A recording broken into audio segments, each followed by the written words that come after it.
Я приветствую вас, дорогие друзья, уважаемые гости и подписчики моего канала. Снежана Егорова на связи. Как всегда, по пятницам. Снежана, приветствую вас. Здравствуйте, Александр, здравствуйте, друзья. Снежана, ну что, очень горит, очень пылает вот эта обстановка. Обстановка в закулисье. Вот там за ширмочкой засуетились. В общем, в том, что коррупция в Украине, вышел Подоляк, говорит, виновата Россия. В общем, это все рука Кремля. Миндич, Цукерман, они в Израиле получили санкции по 3 года.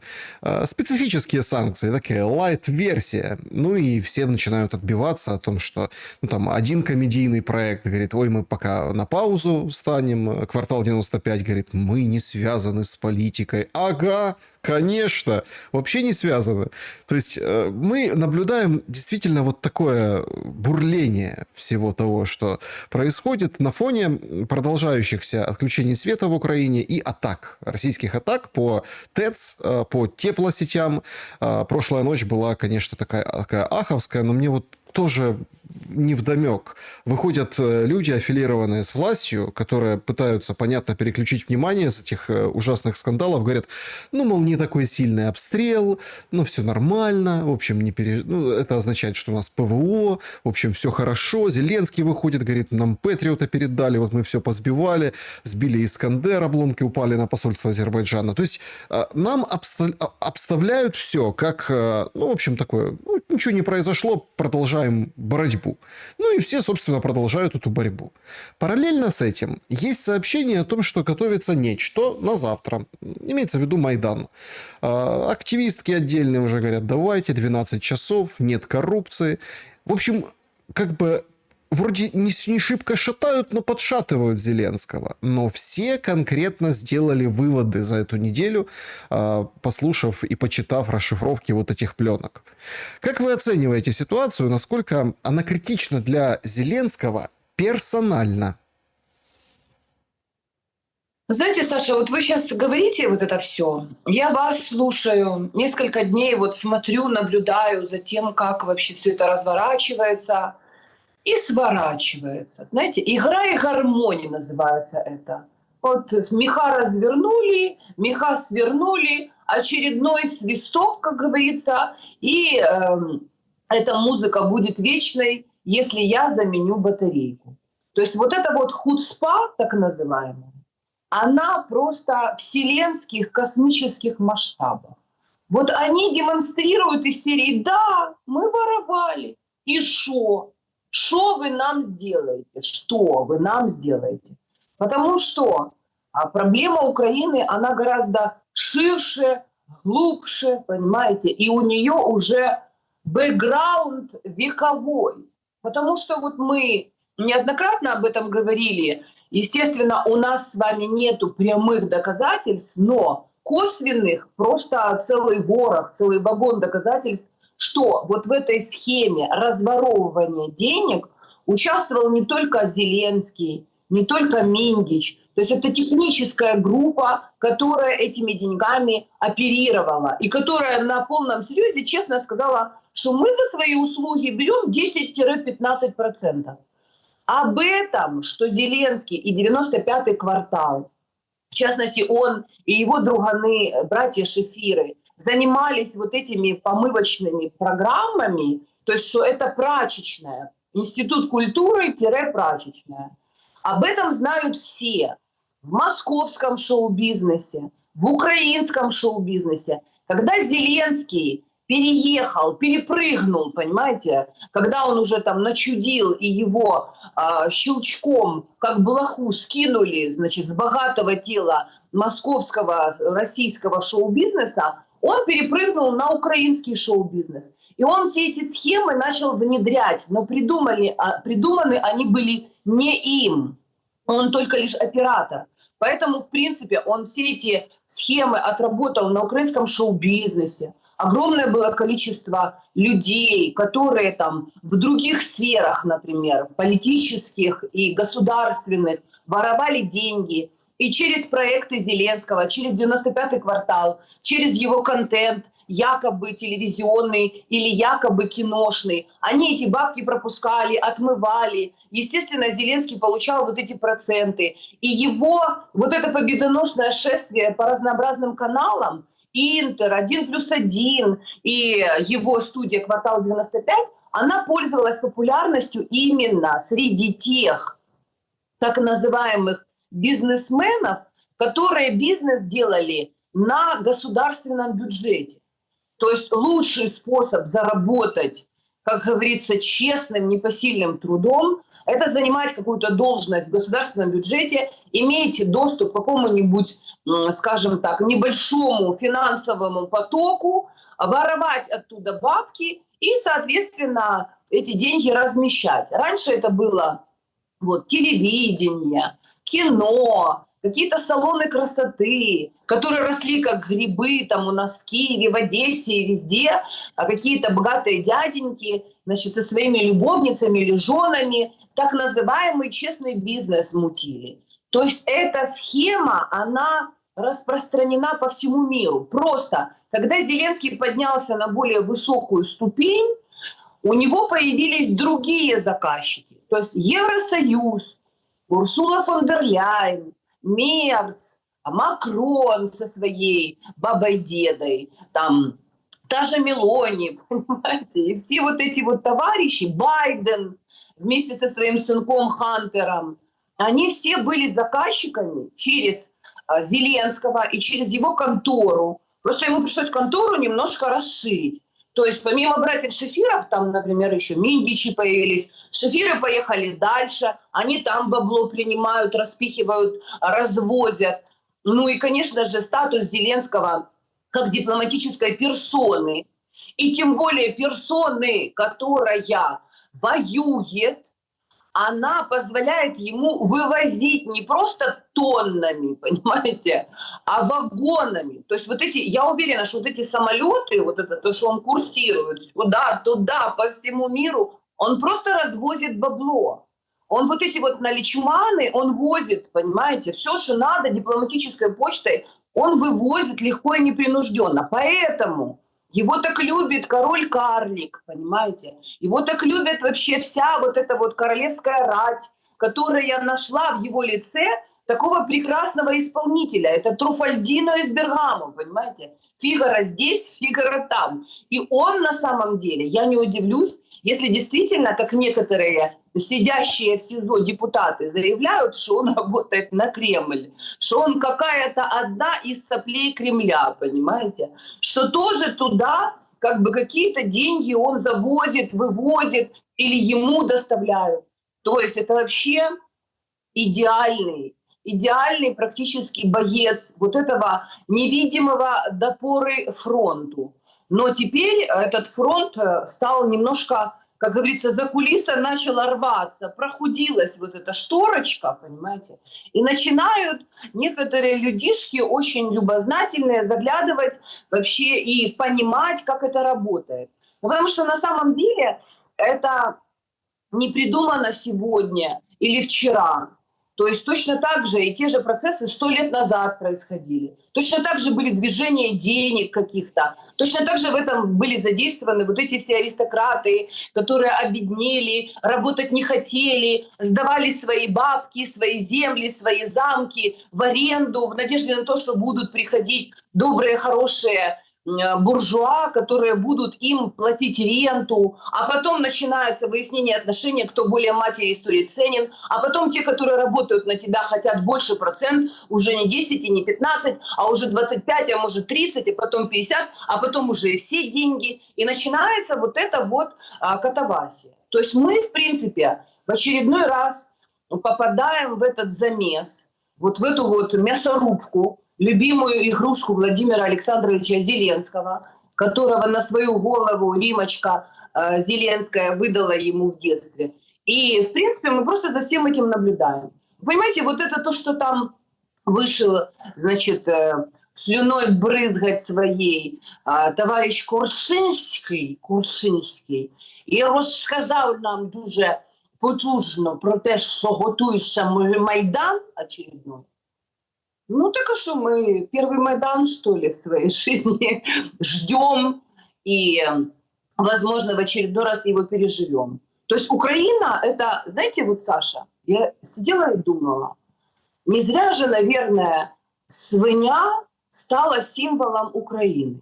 Вот это вот бандеровские сало, знаете, и вот это вот сало, которое заливают за воротник украинцам, это что-то такое, знаете, сакральное. То есть Украина это и есть вот та свинья, которую постоянно режут. То есть постоянно создают сначала условия для того, чтобы свинья зажирела, для того, чтобы она набрала вес, как говорится, чтобы она расслабилась, перестала бояться, чтобы она подумала, что весь мир у ее ног, у ее копыт, не побоюсь этого слова, чтобы она свой пятак уже всунула во все корыта, какие только можно. И как только свинья наберет вот этот вес, и хозяева, которые откармливали ее для этих целей, поймут, что настало время, свинью начнут резать. Вот сейчас это вот тот процесс, когда свинью режут со всех сторон. И в данном случае, понимаете, тут уже вопрос в том, кто успеет отбежать как можно дальше от этой резни и заховаться. Как точно так же сделали это 100 лет назад господа товарищи полицаи, их потомки, которые отбежали аж за океан, за теплый и прекрасный, и затихарились где-то там на Канадщине, Вашингтонщине, ну и потом проросли через какое-то время у нас вот в Украине, когда она стала незалежною від здравого смысла державою. Нет, Так ну что смотрите, ну давайте так. Понятно, что если так в глобальном и абстрагированно, так, ну, так с расстояния, так посмотреть и ценить ситуацию, где-то это есть. Но ведь конкретно, ну, сейчас тот период в истории вот этой войны, вот в истории страны, где опускать руки абсолютно нельзя. Мы стали свидетелем конкретной сетки, конкретной, с людьми, которые там, вот, например, Галущенко, да, так там все его люди. Там это любовница, она говорит, я не любовница, это там оклеветали меня.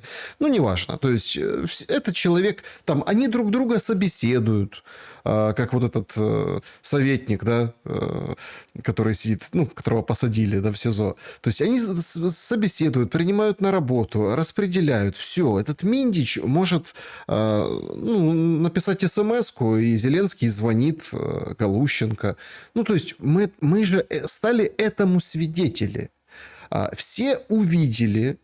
И вот здесь как бы не получается вот так, ну и хорошо. То есть все и так все знают, да, все воруют, да, все это, у нас тут война, ну и хорошо, ну и все. Да, это как бы опубличили и быстренько сейчас затерли, пытаются затереть. Просто что мы же ожидаем следующих серий.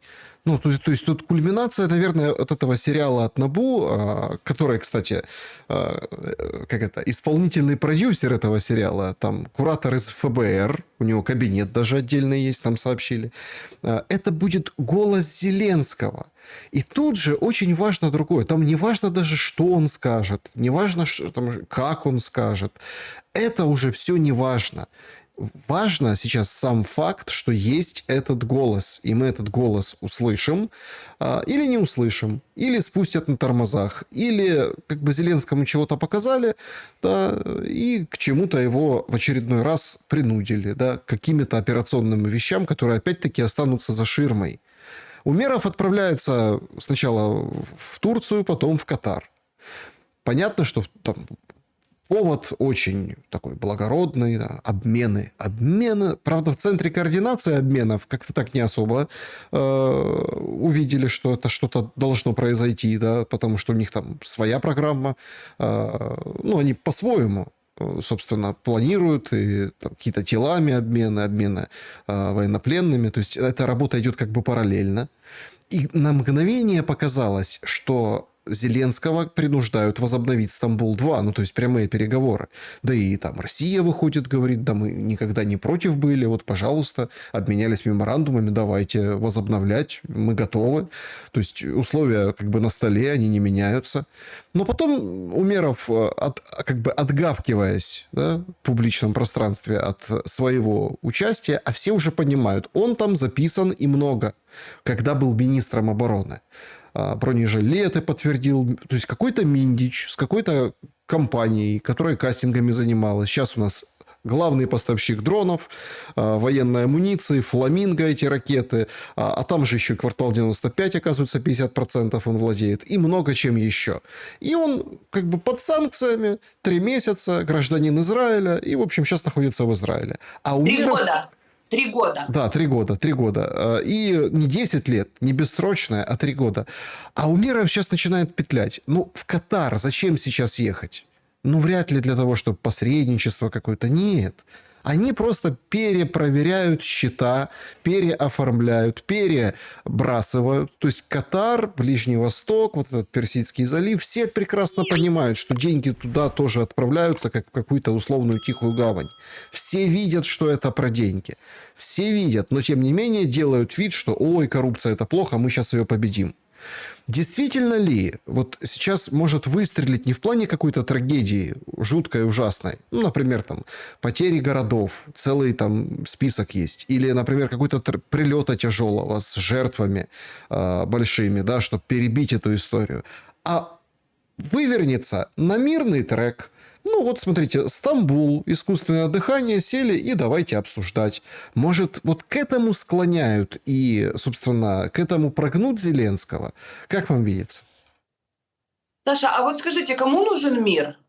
У вас есть ответ на вопрос? Да, Кто конечно, людям нужен мир, гражданам Украины. А кто вообще думает о людях? Кто? Люди вообще вот как-то фигурируют в этих всех схемах? Ну, то есть, когда мы говорим, что зло сидит на Банковой, и что там конкретная организованная преступная группировка, у которой не просто все в руках, бабки вот эти вот, которые им якобы дают для того, чтобы они там защищали энергетическую инфраструктуру, а они на пленках говорят, блин, вот это жалко столько бабла тратить на какую-то херню вообще. Ну, что это такое? Вот такие красивые деньги. И что мы вот это на народ этот будем тратить? Ну, странно даже как-то. Ну, это вообще преступление перед деньгами, понимаете? То есть кто вообще думает об этих людях? Более того, у этих людей полностью все информационное поле под контролем.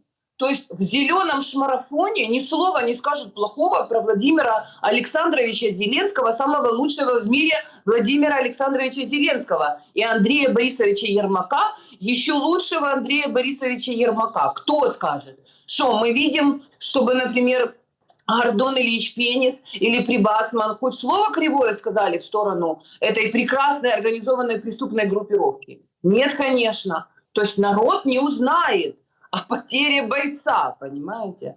То есть они, возможно, до них долетит информация, там, если они в интернете, нас с вами слушают или еще кого-то, но они в очередной раз скажут, так это беглые, вот эти санкционированные, они просто из зависти, что их в кино не взяли, или что их из страны выкинули, они вот это вот брешут на нашего прекрасного Владимира Александровича Зеленского. Он же не наркоман, и он не убийца, он не диктатор и не узурпатор, а он бедный, хороший, еврейский, криворожский мальчик, который нас спасает вообще. Он же за нас воюет. Он же, вот посмотрите, пошел и медальки навесил на грудь мальчишкам, которые с перебинтованными головами, без рук и без ног. Он же вот сходил к детям в подвалы, с ними там пообнимался, и детишки были рады сделать селфи с этим самым прекрасным в свете, в мире вообще, прекрасным президентиком. Более того,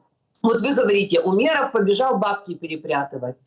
так он может их перепрятывать еще ближайших полгода под предлогом того, что он поехал вот там о чем-то поговорить, об обменах, а здесь о закупках, а там, значит, о каких-то еще инвестициях. Он так может по всему миру, мир большой, люди разные, денег много, краина в смартфоне. То есть ему не нужно быть в своем кресле на работе. Он же, пользуясь тем, что война идет, и вообще на рабочее место опасно приходить, прилететь может дрон, поэтому он в целях безопасности находится за пределами страны, где ему опасно, но ответственно решает всі вопроси. Країна в смартфоні, вона працює. Якщо ви хочете дізнатися, де країна мрій, відкрийте свій смартфон, і ви побачите нашу країну мрій. А если у вас смартфон отключен, электричества нет, то вы, в принципе, лох. И вы не живете в краине мрий. Вы живете вот в этой разрухе, в концлагере руина. И как только вы выйдете за пределы своего дома, то, в принципе, вы поймете, яку країну мрій, чудовую, чарівну, побудували эти преступники, по большому счету. Более того, вот посмотрите, Саша, какой прекрасный список Совета национальной безопасности и обороны.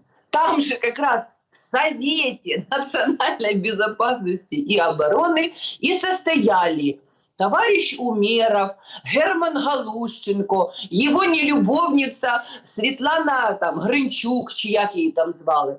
Все те, которые замешаны в этом коррупционном скандале, все те, которые способствуют, помогают и являются подельниками Зеленского по распределению этого бабла, они же и составляют Совет национальной безопасности и обороны. То есть всех тех, кто будет не согласен с их воровством, кто будет говорить: да вы шо, это же для людей, это же для энергоструктуры нашей, это чтобы же у людей был светик, интернетик, чтобы они краину мрии могли лицезреть с утра до ночи, чтобы в детском саду в подвале хотя бы был свет и тепло, может быть, какое-то, или чтобы там старики какие-то пенсии получили. Как же вообще вот это вы могли столько денег украсть? Тогда этим людям говорят: мы, Совет национальной безопасности и обороны, торжественно вам заявляем, вы под санкциями, предатели, руки, ноги, сопли Кремля, и вы, значит, недостойны жить на территории нашего концлагеря. Вон из страны. Ну, Саша, какие люди? О чем вы? Дело в том, что то, что происходит, и вот эта вся организованная преступная группировка, она, конечно же, находится под кураторством вот этого господина из ФБР. И они являются частью этой мировой мафии, которая точно так же грабит своих налогоплательщиков в Соединенных Штатах Америки, точно так же это делает в странах Европейского Союза, где уже вот эти страны Европейского Союза, они уже не имеют права ни на что. Там единственный Орбан и Фицо еще пытаются как-то сопротивляться, потому что у них еще какой-то в анамнезе остается достоинство и честь Австро-Венгерской империи, понимаете? И они вот эту нацистку фон дер Ляйен пытаются загнать за можай, как говорится. Но она на полном серьезе рассказывает, что типа вот мы теперь единый союз, наш четвертый рейх будет вам рассказывать, венгры, словаки, чехи и прочие недолюди, что вы должны действовать так, как мы вам скажем. А если вы чем-то недовольны и там за свой народ хотите тут мазу тянуть, так мы вам расскажем, кто вы такие. Устроим вам Майдан 1, 2, 3, 5, 25. Саша, эта адская машина, она накрыла колпаком весь мир. И украинский народ, если он думает, что он какой-то особенный, нет, на самом деле это не так. Просто Украина попала под замес. То есть она первая сакральная жертва. Они отработали на Украине все технологии, социальные, информационные, медицинские и прочие вот эти вот репрессивные методы, как люди соглашаются по чуть-чуть, понемногу. То есть они варили эту жабку, понимаете, по чуть-чуть, она так засипала і думала: ой, як халясьо, давайте подивимося холостяк, чи давайте подивимося голос діти. Там сидить Сергійка Притула, веселий хлопчик наш хороший з Тернополю. Він нам розкаже, як добре жити в Україні. Ну вот теперь отгребают украинцы за то, что они жгли книги, не читали книги, отказывались от русского языка, плевали в свою историю, позволили снести памятники, выбросить на собакам кости своих дедов и отцов-победителей. На самом деле это сатанинская схема, которая работает по всему миру. Просто до некоторых еще не дошел ход. Сейчас вот Украина находится в центре внимания. И это вот та воронка адская, в которую все это, как говорится, всасывается. Как долго это будет длиться, я не знаю. Потому что мы на самом деле не до конца даже понимаем, а какой план вообще у русских, что они планируют. Вот они воюют, идут, и что они дальше хотят. Они даже сами, вот я слушаю постоянно мнения разных экспертов, да, которые там есть, они даже сами еще не договорились, и им тоже власть не сообщила, российская, что они хотят. Они хотят союзную какую-то республику сделать из Украины, какую ее часть или полностью. Они собираются захватить Украину, или им это не надо, потому что некоторые говорят: да ну нафиг нам вот этот вот неликвидный, значит, ресурс, надо будет на них бабки тратить, и вообще там население агрессивное, зачем мы будем вообще за них брать ответственность, не в коня корм, давайте будем делить их между венграми, там, румынами, еще кем-то. Ну, то есть вообще ситуация очень стрёмная, и поэтому Зеленскому прекрасно, ему, Миндичу, Коломойскому, который, я думаю, в пятизвездочном отеле отсиживает свой так называемый срок. Им хорошо. Они и есть часть вот этого сатанинского плана, и они скирдуют бабло. То есть у них нет никаких ограничений, Саша, нет, поймите. У них самолеты, вертолеты, бабки, они летят, когда им надо, куда ты хочешь, в Оман, в Объединенные Арабские Эмираты. Они получают вот такие смешные санкции на паспорт израильского гражданина с определенными, скажем так, диверсификациями, понимаете? И вот так вот, а как украинские граждане, они чисты перед законом, у них все хорошо. 3 детей, еду куда хочу. Вот Миндич выезжал за пределы страны. А вот эти вот все, которых в СИЗО половили НАБУ и посадили, девушек, которые там обслуживали их интересы, тут же нашлись миллионы, за которые быстренько их выкупили, дали откупного, вытащили из СИЗО, и завтра эти девочки растворятся во времени и пространстве. Они тоже где-нибудь окажутся в какой-то другой теплой стране, и ищи их свищи. Мы что, это не видели уже десятилетиями? А что, Лазаренко, Фирташ и прочие, это не такая же схема? Просто тогда было не принято в информационном пространстве это обсуждать. Но, собственно, на государственном, так называемом, украинском телевидении, на шмарафоне там и сейчас это не обсуждают. То есть большинство людей, которые живут в Украине, они и сейчас не понимают, что происходит и что с ними делают, как их грабят. И вообще, на самом деле, Саша, если уж на то пошло, это русские точно бомбят энергоинфраструктуру? Мы же не знаем точно, кто бомбит. Ну, вы знаете, тут такой момент. Ну, опять-таки, если мы можем усомниться, ну, собственно, если мы вот стали свидетелями вот этого всего, что ему там жалко денег, что они там... Ведь это же в тот момент, когда украинцы без света. Это тот момент, когда они надеются, что сейчас там, да, отключение, вот сейчас проклятые русские разбомбили. Ну, так многие же говорят о том, что... Вот, кстати, такой момент. Ушедший Балашов, да, которого сердце не выдержало, и он на этой неделе Умер, он же тоже об этом говорит. Земля ему пухом, кстати, и светлая память. Пусть будет покоиться с миром человек. Понимаете, там 16 числа собираются возле либертарианской партии прощаться. Ну, такое символическое прощание. Понятно, что ни тела, ни его в Украине не будет, но в Киеве, там около его офисов, это тоже центр города, серьезно ударили по нему санкции, и там, ну, на здоровье сказалось, конечно. Несмотря ни на что, да, какие там у него были взгляды, какой он был там яркий, одиозный, но после смерти как бы хулить человека нельзя. Он же тоже говорил, что задача сделать так, чтобы люди были довольны, что у них, или как радовались, что им сначала свет отключили, а потом включили. А когда вот это произойдет, уже все равно, сколько он стоит.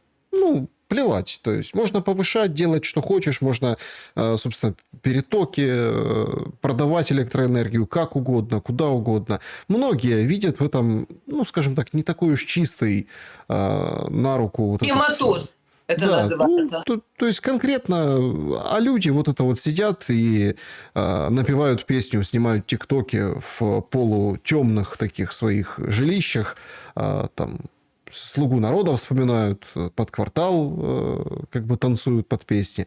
И он тоже об этом говорил, что это так нужно довести людей, чтобы потом они платили любые деньги за то, что обыкновенное, то, что во всех странах и в нормальной мирной жизни, но это, ну, свет, он есть, все, зачем? Это тоже про деньги получается, вот эта вся оборона. Однозначно, конечно, Саша, все про деньги. С этой властью все про деньги. То есть таких понятий, как честь, достоинство, там, патриотизм не существует в сознании Владимира Зеленского и его окружения. Я вам говорю, слово «хуцпа», оно имеет под собой глубинные корни. Вот просто пусть люди поинтересуются, люди же не знают до конца, они же до конца не понимают, с кем они имеют дело. То, що вот эти всі одягають вишиванки і вміють розмовляти українською мовою, не значит, что они украинцы и что их вообще интересует этот народ. Это не их народ. Они не испытывают никаких родственных чувств по отношению к этим людям. Они ненавидят этих людей. Более того, пусть они послушают, украинцы, раввинов, которые на полном серьезе им рассказывают, что вы нас резали, вы нас убивали, вы устраивали нам погромы. Поэтому мы пришли, и наш самый лучший представитель сейчас вам возвращает то, что мы несли веками и годами, десятилетиями в своем сердце, ту ненависть, которую мы к вам испытываем. Поэтому будьте любезны, получите и распишитесь.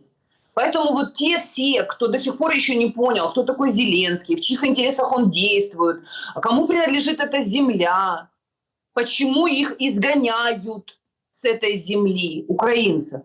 Смотри, Саша, ведь воевать должны только украинцы по паспорту, правильно? Только они военнообязанные по мнению ТЦК.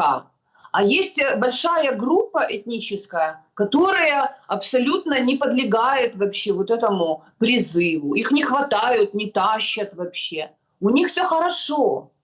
Вот прекрасный раввин Днепропетровской общины сказал, он прям своей дочери давал интервью, такой веселый, хороший дедушка, у него мирная жизнь. И он говорит, что Украина хорошо, здесь хорошие люди, приезжайте к нам все в Украину. У нас здесь прекрасно, земля богатая, население тупое, делайте с ними что хотите вообще, привозите ваши денежки и будем здесь жить весело и здорово. Это украинцы должны поехать в рабство в Германию, в Италию, в Испанию, в Португалию. Это они там должны жить в каких-то сквотах или в каких-то лагерях для беженцев, получать эти копейки и своих детей, значит, тоже учить неродному языку, чтобы дети тоже могли потом работать где-нибудь на заводе или где-нибудь на полях. Это они должны сидеть без света и понять, что лучший способ им, как говорится, выжить, это просто выехать из этого концлагеря. Потому что вы говорите, да, можно разбить инфраструктуру, а потом, когда тебе опять свет включат, ты будешь любые деньги за это платить. А где их взять, эти любые деньги? Где? То есть что? Есть заводы, есть предприятия, куда человек может пойти и деньги заработать. Где их взять? Все деньги полностью законсервированы, закрыты и бетонной плитой отделены от вот этих вот крисы, миши, вот эти вот черви гнойные, которых просто выдавливают с этой земли. А те, у кого в руках средства массовой информации, у кого кто сидит в списке Совета национальной безопасности Украины, у кого есть самолеты, пароходы, так у них, посмотрите, у них миллионы и миллиарды. Что для них вот эти вот жалкие копейки? Да, тем более они не платят за электроэнергию. Это же монархическая династия, которая получила в свои руки, вырвала у этих дурных, наивных вообще идиотов, которые думали, что не надо ничего делать, не нужно страну строить, не надо работать, надо сидеть у телевизора и радоваться жизни, понимаете, голосовать за голос діти. За хто там краще всіх танцює? Володька Зеленський, наш чемпіон. Дивіться, як гарно він танцює. Ми за нього голосуємо. І оце буде наш президент. Ну вот, получили то, що хотіли. Тому що українські люди не хотіли в політику дуже сильно там занурюватися, бо це грязне діло. Оце вибирали по приколу, їм розказували якісь казки, а вони оце обирали. Вот наубирали. И в конечном итоге, знаешь, сколько веревочки не явиться, идешь в сторону ада, идешь, и вроде весело, и песни, и хорошо, а в один прекрасный момент, хоп, и адские, как говорится, вот эти вот хляби поглощают тебя и твоих детей. И ты так думаешь, боже, шо, как? Вообще же все было весело. Вы помните, как Буратино ходил за веселым балаганом? Там же шарики были, там все было так ярко, маски улыбающиеся, барабаны бьют. И он такой пошел вместо школы, куда его папа Карло отправил с азбукой, он пошел за цирком этим. Вот украинцы идут за этим цирком и верят в то, что им рассказывают. Они каждый день занимают вот эти вот самые выгодные смотрибельные места в этом цирке, аплодируют клоуну. Только они не знают, что это кровавый цирк, что каждое представление, оно ознаменовывается тем, что какую-то часть этих зрителей заводят потом за кулисы, режут, понимаете, грабят. Вот Геннадий Балашов – это яркий пример. Он просто понимал, что происходит. И он понимал, что за ним идут, понимаете? Потому что было что у него брать, было что делить, деребанить, как говорится, присваивать и мародерить. Поэтому, естественно, он находился вот в этом состоянии стресса постоянного, потому что он пытался каким-то образом защитить себя, свою семью, свою жизнь, там, свое имущество, нажитое непосильным трудом. Но вот видите, поодиночке в любом случае ты не можешь противостоять организованной преступной группировке, которой являются Зеленский и все, кто вокруг него. Это реальная мафия. Но она не является, знаете, оторванной от мировых процессов. Тут вопрос в другом. Кто бабки с кем не поделил? Мы можем только лишь надеяться на то, что Зеленский, скажем так, приступил к границе дозволенного, и что на каждую хитрую жопу найдется болт с винтом, что он перешел дорогу кому-то, кто чуть-чуть больше, выше, круче. И только вот на это надежда. А так, с низов от народа, который уже давно сведен с ума и верит свято своему палачу, и тяжело болен уже в некотором роде даже в поколениях, с стокгольмским синдромом рассчитывать не приходится. Вот эти все дурачки, которые пойдут сейчас на Майдан, в особенности те, которым не заплатят. То есть вот эти вот тетки, которые как наем, которые на службе, которые будут знать, когда будет опасно, когда будут стрелять, понимаете, которые спрячутся в какие-то подворотни, которых вывезут, вынесут, понимаете, и, короче, они останутся по любасу живыми и здоровыми, они, в принципе, работают вот этим всем. Они свои риски понимают. Они рискуют, но им за это платят. А дурачки, которые просто пойдут, потому что их позвали, и они верят вот в эти чудеса, но они станут в очередной раз кровавыми жертвами. В очередной раз, возможно, потягают вот эти вот гробы по Майдану с ними, напишут их в списках вот этой небесной сотни, поставят квіточки, і мамка буде плакати десь там на могильці, десь в якійсь там області Вінницькій чи Івано-Франківській. А мир пойдет дальше. Понимаете, в чем дело? Здесь же тоже такой момент специфический. Война-то идет. Ну, то есть, киевляне прошлой ночью ощутили, что все продолжается. Все увидели цену, в том числе этим 100 миллионам, которые они украли. Да, и вы так и зацепили этот момент, но ведь он тоже, наверное, важный и ключевой. Все же, ну, активно делятся лицами вот этих неукраинцев. Это колоссальнейшая ошибка выписать санкции Миндичу, своему, как это там пресса писала, помните, душеприказчику. Ну, человек, с которым можно кино посмотреть, в ресторан сходить, шашлыки пожарить. Ну, вот этот человек, который, ну, вот близкий, то есть друг, душеприказчик. Выписать ему санкции как гражданину Израиля. И тогда у людей возникают множество вопросов. Подождите, так а это что? Это означает госизмена в прямом смысле этого слова. То есть это означает, что какой-то гражданин другой страны, да, вот это вот министров, кого куда, давайте. У нас даже появилось новое веселое определение «кабминдич». Ну, то есть, кто где будет какую должность занимать. То есть, это абсолютно там, ну, это агент иностранного, это иностранный гражданин. Понятно, что там этот человек, Миндич, он и с Коломойским ему скайп в свое время настраивал. Понятно, что это все одного поля ягоды.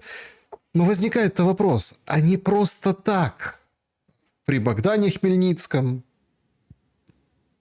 в другие исторические эпохи, собственно, один народ, в общем-то, ну, нападал на другой, давайте так назовем, да, более-менее политкорректно. Не просто так. Есть, оказывается, в этом другие смыслы. И вот эта история, она может разворошить абсолютно другое, забытое чувство, когда мы смотрим на эту верхушку, а там украинцев нет.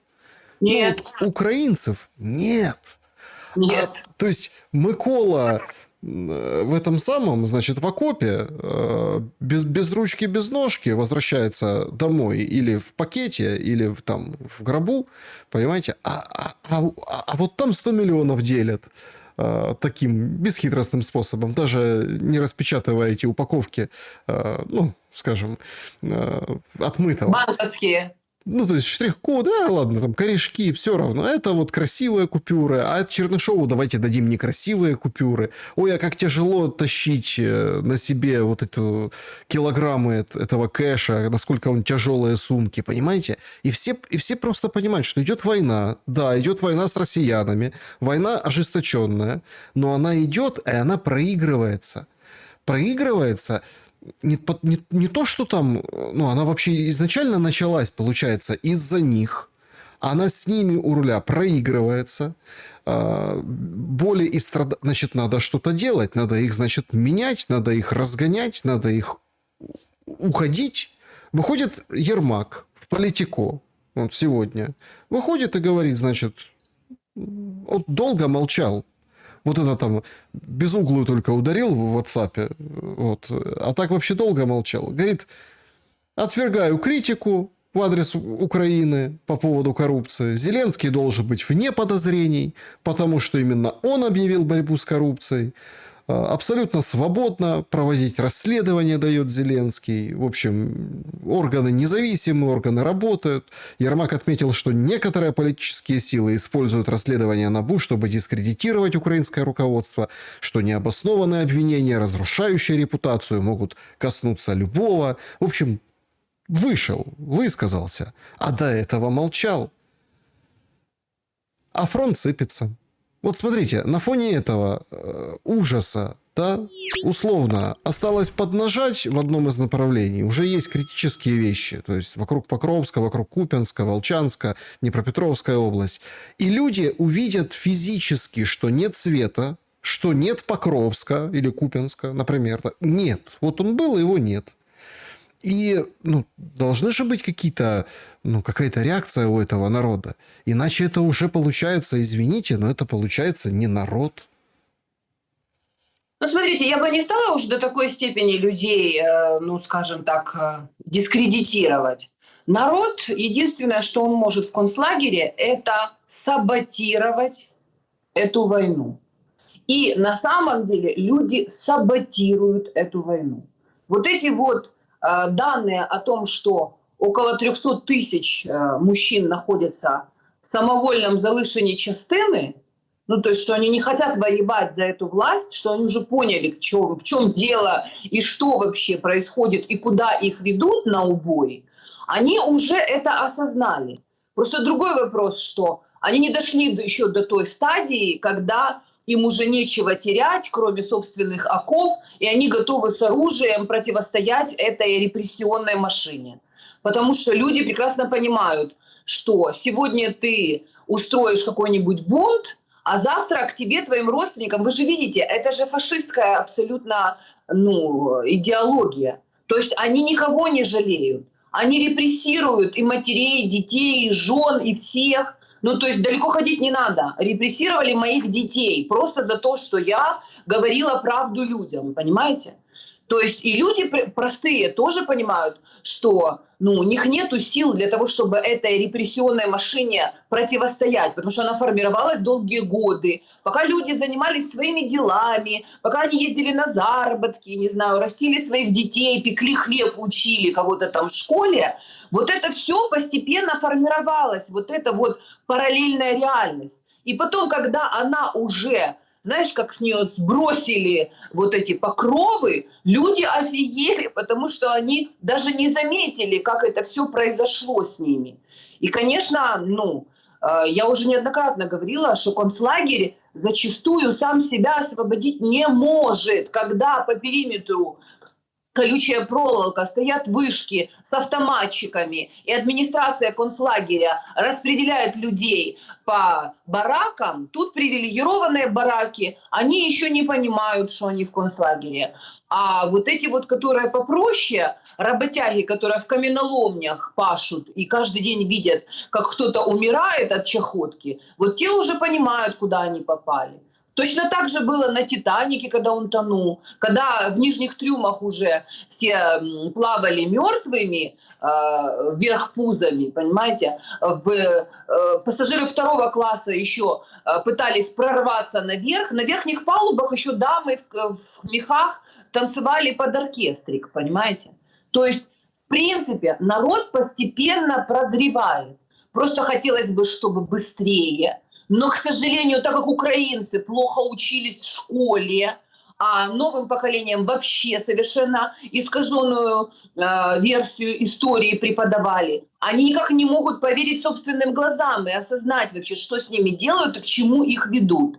А так как зачищено информационное поле и людей, которые могут им это объяснить, нет в этом информационном поле, вот они пребывают в этих иллюзиях. И эти иллюзии для них создает 95-й квартал.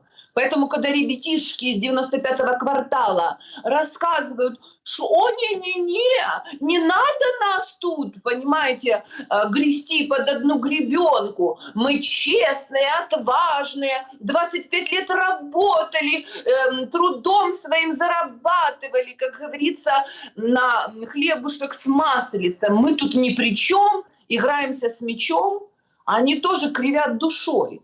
Потому что они полностью замазаны с этой властью и с их наркопедералиссимусом во главе. Они его выводили в дамки, они его поддерживали в информационном поле, они создавали ему вот этот имидж блестящего, светлого, яркого, прекрасного принца, короля Владимира Александровича Зеленского.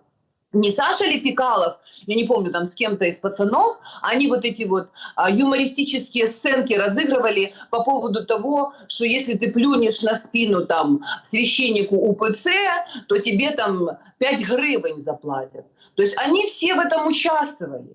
И, к сожалению, многие люди, которые сейчас в Украине живут и работают, они тоже работают на эту систему.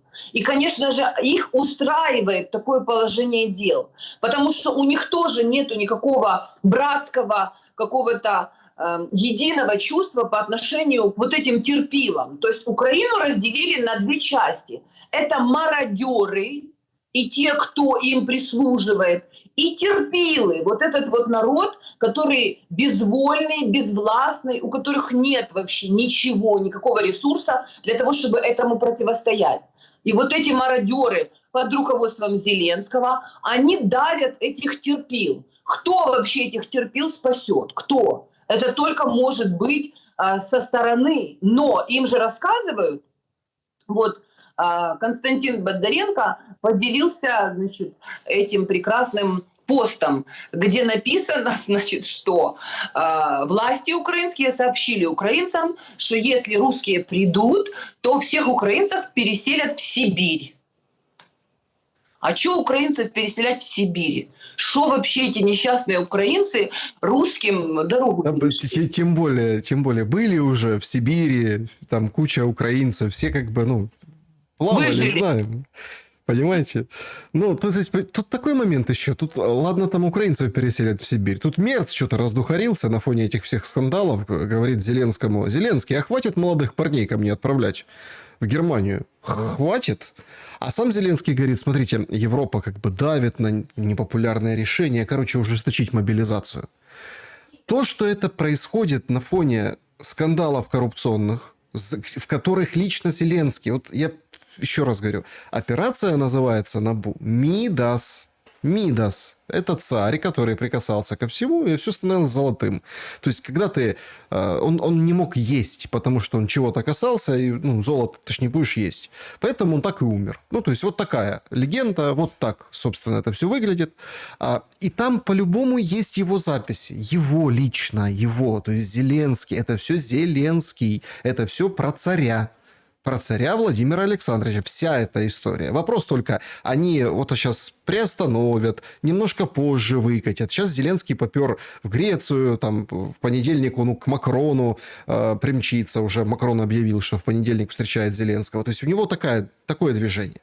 Но тут же другой момент. На фоне поражения в войне, на фоне всего, ужесточать еще мобилизацию, которая так выглядит как, концлагерь, тут по-другому и не скажешь. Вообще есть такая теория, не знаю, как вы относитесь к ней, что это все специально и делается так. Вот эти ловушки, всякие там, вот эти дроны, вертолеты, граница так охраняется на выход. Ровно потому, что они сейчас закончат каким-то макаром войну, украинцев хорошенько проредят и сюда сошлют всех вот этих мигрантов, а вот эти все заграждения... Это даже не столько против украинцев, да, которые там куда-то могут убежать, а это на будущее. Просто нужно время, чтобы подготовить эту инфраструктуру, чтобы, условно, эти мигранты, которые не нужны или которых сильно много в Европе, их сошлют сюда, в общем-то, чтобы они не перебегали назад, чтобы не возвращались. Да, или там сделать такую какую-то территорию, где вот много будет мигрантов. Сейчас там активно бангладешцев вербуют на работу и так далее. Это все как бы звенья одной цепи. Пойдет ли Зеленский на ужесточение мобилизации на фоне того, что происходит? Как вам видится? Пойдет однозначно. Возможно, и вот эти все коррупционные скандалы повсплывали для того, чтобы на него воздействовать и чтобы он был более сговорчивым. Понимаешь, Саша, страшно, конечно, себе представить, но я абсолютно могу себе, представить, что подобный план существует. Просто создать вот тут вот резервацию, то есть вот такую вот зону, человеческий зоопарк, куда они будут сгонять людей, и тут будет просто зомби-ленд. Ну, то есть здесь люди будут, как в человеческом зоопарке, жить и выживать друг с другом, как могут, резать друг друга. Здесь не будет ни прав, ни законов. Но о том, что из Украины делают очередное Сомали, уже давно об этом говорят. Но ужас заключается в том, что это человеческий зоопарк и концлагерь в центре Европы, на самых плодородных землях, которые по большому счету кормили в свое время огромное количество людей. То есть это вообще преступление перед человечеством и перед человечностью, в котором участвует Зеленский. А люди хлопают и аплодируют, и все по-прежнему верят в то, что их ведут в світле майбутнє. То есть светлое майбутнее они уже проскочили на всех парах в своем безумии, понимаете? И ужас заключается еще и в том, что если снесут вот эту этническую группу, то могут прийти вот те, которых может возглавлять Белецкий, там, вот этот вот Коршинский, вот эта вся полицейская история.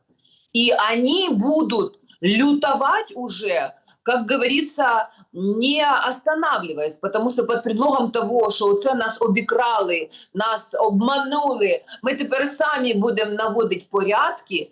Понимаешь, Саша, вот эта вот идеология схронов, я же не зря называла вот это Схрон ТВ и Хутор ТВ. Они совершенно спокойно, вот эти, которые повылазили из-под земли, из схронов, они спокойно загоняют в схроны и в подвалы детей. То есть они даже не видят в этом ничего предосудительного. Ну нормально, а що? Будуть ваші діти сидіти в підвалах. Это то, что Порошенко еще в каком году провозгласил. Просто Порошенко оказался не таким быстрым, не таким талантливым и не таким, как говорится, беспринципным, как Зеленский. Все это было уготовано для Украины уже давным-давно. А вот эти все истории, когда Мерц там якобы вдруг ни с того ни с сего какие-то заявления делает, это все театр Карабаса-Барабаса. То есть это расписанные роли. Зеленский говорит, так, ну давайте, уже настало время вам заявить, что вы наших не хотите принимать. Да, мы говорим, мы ваших не хотим принимать. А мы, наша следующая фраза, да, вот видите, у нас уже никто не хочет принимать, поэтому придется всех воевать. А кто не будет воевать, того придут русские и отправят в Сибирь. Ну, то есть на самом деле это страшная, вот такая эпическая на уровне вот этих вот античных трагедий. Но не как просто трагедия, как беда, которая пришла, а именно вот такой вот эпический театр разворачивается. Не зря же говорят, что театр военных действий, ТВД, понимаете?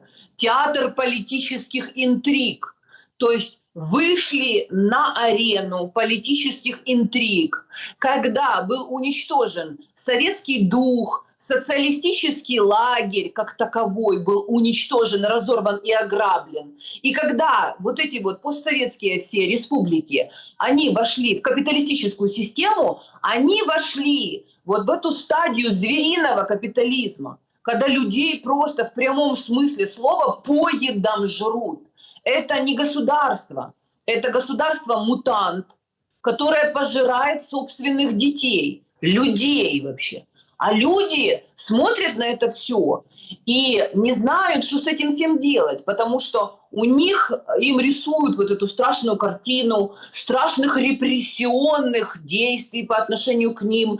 Если вы рот откроете, вести себя будете не так, ми у вас дітей відберемо, ми у вас, значить, банківські рахунки заблокуємо, ми на вас санкції накладемо, ми у вас заберемо ваші гроші, ми вас виселимо з вашої хати, ми вас вб'ємо, посадовимо у СІЗО, і ніхто вас не прийде захищати і спасати. Вот людей уже просто запугали до такой степени. И весь этот ужас, все эти страшилки, они льются тоннами людям на голову из телевизора.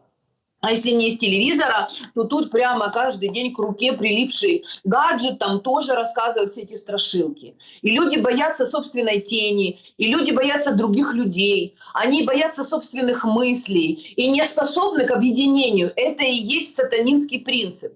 То есть людей настолько разделили, разорвали у себя в сознании и со своими близкими, родственниками. Вы же знаете, Саша, сколько вообще людей с родными людьми перессорились. То есть они даже в одной квартире живут в силу обстоятельств, но они разные политические взгляды исповедуют. И поэтому они друг другу в борщ плюют, и за один стол не садятся. И родные дочери матерям говорят, что не будешь с моими детьми общаться, потому что ты вот это москворотую мову им рассказываешь, и стишки про дядю Степу милиционера, вообще вся ваша совковая вот эта ересь моему ребенку в нашем счастливом будущем не нужна.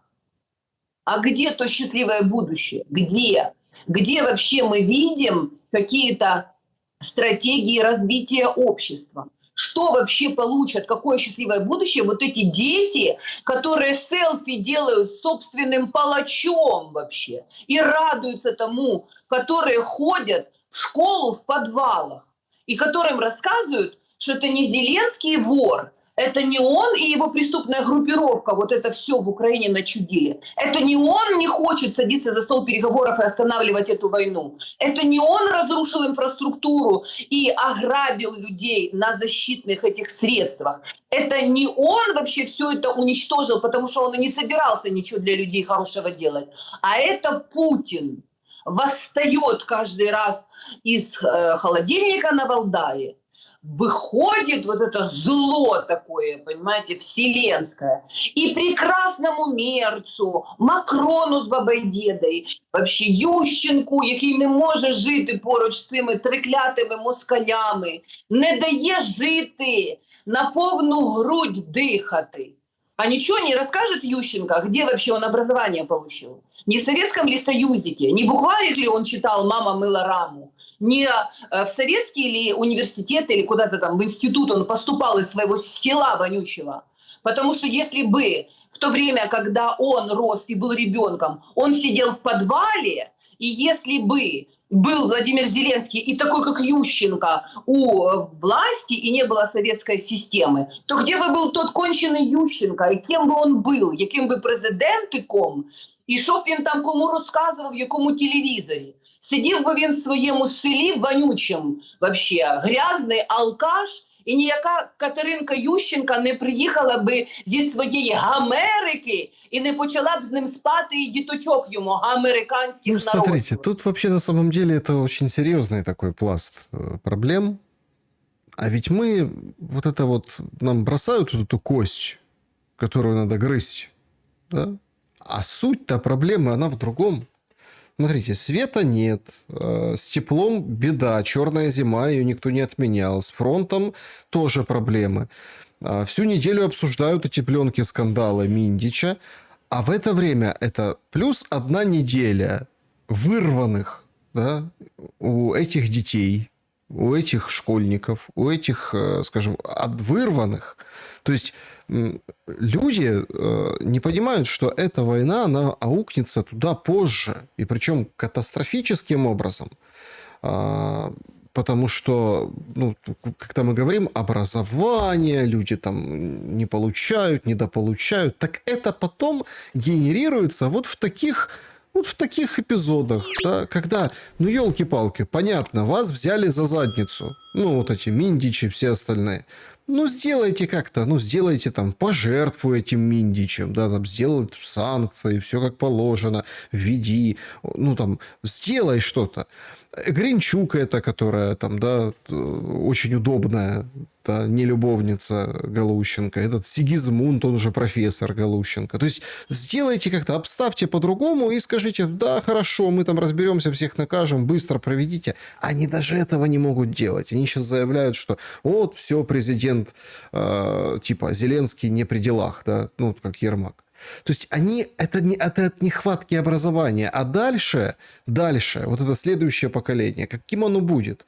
кто, да, вот, собственно, будет, ну, кому, будет ли кому передавать вот эту власть, страну, общество, ту, за которую воевали. Нам же как говорили, мы будем воевать, потому что, чтобы наши дети не воевали. А сейчас уже и дети давайте, чтобы воевали, и все остальные, чтобы воевали. И никак это как бы не заканчивать.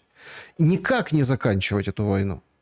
И все вот это вот как бы, да, вот танцуют, получается, на костях тех, кто уже погиб в этой войне. Это ведь тоже какое жуткое неуважение. Люди сложили головы за что? За то, чтобы Миндич отмывал в офисе Деркача, да, деньги, передавал двушку в Москву, чтобы вот это все как бы вот так функционировало и крутилось. Я хочу в завершении, чтобы точку поставить определенную. Вот есть, например, там журнал «Экономист». Они там опубликовали новую обложку на 26-й год. Там Зеленский с биноклем стоит. В общем, торговые войны. И ты вот немножко смотришь на эту обложку. Понятно, что все смотрят на Зеленского. Да? Ну, то, что украинцев касается. Там, а будет война, не будет. Там хаос еще тот. Всякие там мозг, джойстик от приставки. Трамп там в кепке. Вот это все. Но когда ты смотришь на мир в целом, ты понимаешь, что эта война украинская вообще не нужна миру. Ну вот вообще. То есть она, что есть она, что нет ее. Я имею в виду с точки зрения там, территорий, военного продвижения туда-назад. С этой точки зрения. То есть это какая-то, ну, абсолютно такая... ну, лишняя история. Но мир весь в хаосе, поэтому в хаосе она там как-то вот смотрится, и никто не хочет ее останавливать. Есть ли у вас мысли о каких-то хороших для Украины прогнозах на обложке Economist 2026? Обложка Economist 2026 не имела отношения и не имеет отношения к Украине. Украина – это сакральная жертва, Саша. И ты понимаешь, вот что мне не дает никогда остановиться, потому что мне жалко вот этих вот детей, которые сидят в подвалах. И мне жалко, что эти несчастные дети живут в семьях у дебильных родителей, которые даже их не смущает то, что их дети сидят в подвалах. Вот когда моих детей обижали, я восстала, и я поменяла законодательство в сфере семейного права и нашла таких же женщин, которые ради собственных детей были готовы идти до конца. Я не только своих детей защищала, я понимала, что нужно защищать и тех детей, которые окажутся в такой же ситуации, потому что у них дебильные родители. Или один из родителей просто является агрессором и эгоистом, которому плевать на детей и семью. Но вот эти вот люди, которые спокойно отправляют своих детей в подземные школы, те люди, которые снимают своих детей на телефон, мы же неоднократно видели эти видоси, которые родители снимали. Коли дівчинка стояла і казала, що коли я виросту, я хочу стати, отак от з бантиками вона стоїть, хочу стати снайпером, щоб стріляти в москалів. Вот эти родители, которые своим детям вот такое детство принимают как должное, вот эти родители, которые принимают вот эту систему образования, где детям запрещают на родном языке говорить даже на переменах, или заменяют им учебные программы, где им рассказывают, что в Гитлера болела душа за волелюбний український народ, понимаете, Саша? Где вони співають пісні «Батько наш Бандера», где они идут в детский сад, и прежде чем им кашку дадут, и они будут кушать ложечкой свою кашку, они еще толком ложкой не научились орудовать, им сначала хвилинку памяти, и они стоят, вот эти дети, взяли пальцы в рот и не понимают, чего им бояться. А дальше их ведут на кладбище, и там виють оці баби. Ой, Боже, Боже, будьте вы прокляті, трекляті москалі. Вот эти вот дети, это и есть трагедия с отложенным эффектом. Я об этом говорю уже который год. Люди, остановитесь, остановитесь в своем безумии, в своей ненависти. Война внутри вас. пока вы, дебилы, верите своему палачу, пока вы аплодируете Зеленскому, пока вы смотрите шмарафон с дебильными тёлками, чьими-то нелюбовницами, которые вам рассказывают, что вся беда у нас от Кремля и от Путина, восставшего из холодильника. Пока вы в это все верите и своим детям вот этот вот бред, кисель заливаете в голову, вот это сало бандеровское, будет идти эта война до полного уничтожения вас и ваших детей. То есть пока люди, вот славяне, не очнутся, не захотят жить, понимаешь, Саша, вот первый процесс облавы на меня и хейта я получила, наверное, в 2014 году каком-то там, когда я сказала на странице своей в Facebook, что я против категорически, когда моим детям, значить, в школу сказали, приходити не з квітами для вчителів, а принести ліки для наших воячків. И я написала тогда гневный пост, это был 2014 год. Вы что, охренели, ребята? Дети должны ходить в школу за знаниями, любить своих учителей и по старой традиции приносить им цветы на 1 сентября, чтобы хоть как-то вообще их порадовать, а не ліки для наших воячків нести. І що мені тоді сказали? Сука, Єгорова, вона не хоче наших воячків підтримати. Вона про своїх дітей нам там розказує. Кого це вона буде ростити? Москворотих цих. Оце треба в них дітей забрати в неї, тому що вона патріотів не зможе виростити. А потом я в студию приходила, и когда мне говорили, что треба усіх у армию, что треба свою армию годувать, а я рассказывала, а кто вообще в армии моим детям будет мозги выворачивать наизнанку и ломать им кости? Ваши нацики, которые, за что они будут воевать? За Зеленского и за вот эту всю тусовку бандитскую, за Коломойского, Бенито, который сейчас сидит в пятизвездочном, как говорится, СИЗО, и нормально оттуда рулит, что если его вот эти птенцы Бенита Коломойского, Миндичи и Фламиндичи нормально вообще себя чухают, значит, что и их, как говорится, наставнику тоже неплохо, нормально в Украинушке живется. Понимаете, Саша, война эта идет, потому что люди забыли Бога. А забыть Бога – это значит забыть свою память историческую, плюнуть в подвиг своих отцов, быть неблагодарными скотами той системы, которая их взрастила. Потому что вот эти все Ющенки, все эти Галущенки, все эти нелюбовницы, Светланки, Гринчуки, они все дети советской системы, которая, да, может быть, она была и несовершенная, и в своей финальной фазе, там тоже вышли на гора вот эти вот единоверцы, как говорится, представители той же этнической группы, которой принадлежит Зеленский. И они разрушили, раздолбали кувалдами, унизили, плюнули и дискредитировали все прекрасное, что было в советской системе и в советских людях, которые по-прежнему еще живут. И если еще Украина, Россия, там, Грузия, Армения, Азербайджан еще и существуют, то только на вот этих старых дровах, на вот этих советских людях, у которых еще есть гуманизм, совесть, честь и достоинство. Еще они только идут и налаживают системы, скручивают какие-то провода, чтобы какая-то лампочка или час светилась. Еще только благодаря им, понимаете, не окончательно все разрушено.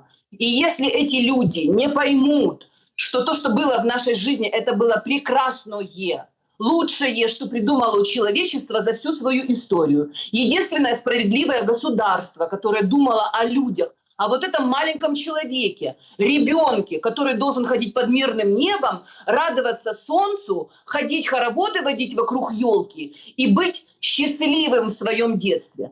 А когда система приводит к тому, что сволочи, подонки грабят вообще на войне, на крови, мародерят и рассказывают, что это их подвиг героический, и им аплодируют в парламентах и сенатах, когда дети сидят в подвалах, і їм розказують, що це нормально. І президент такий приходить і посміхається: «Ой, діточки хороші, давайте з вами сфотографуємося». А его собственные дети, и Ленка его криворотая, сидят в замке где-нибудь под Лондоном, то это и есть война.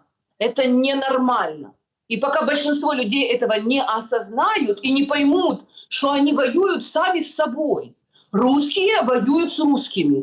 Тільки одні, які розмовляють з українським акцентом, а інші розмовляють з воронежським акцентом. Пока люди не начнут заботиться о себе, своей жизни, не захотят жить на собственной земле и защищать будущее собственных детей, вот эта война будет продолжаться. И я бы не хотела, я вам честно хочу сказать, Саша, стать свидетелями того, как славяне убьют друг друга, как говорится, до последнего русского, оно же украинского. Потому что вот эти все процессы, которые с церковью идут, славянской православной, это тоже вот этот вот сатанинский, адский, дьявольский план. А Зеленский черт, я не зря об этом говорю.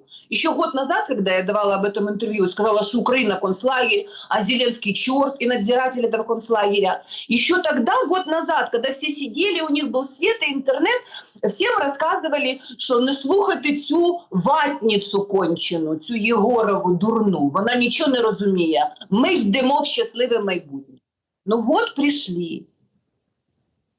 Ну, вы знаете, по поводу клише это у нас любят. Особенно мне сегодня было интересно читать, публиковала Марьяна, ушедшая от Ермака, пост о том, что, очень даже хорошо справилась ПВО, все нормально, статья, а потом делает скрин, и у себя публикует, что Кацап.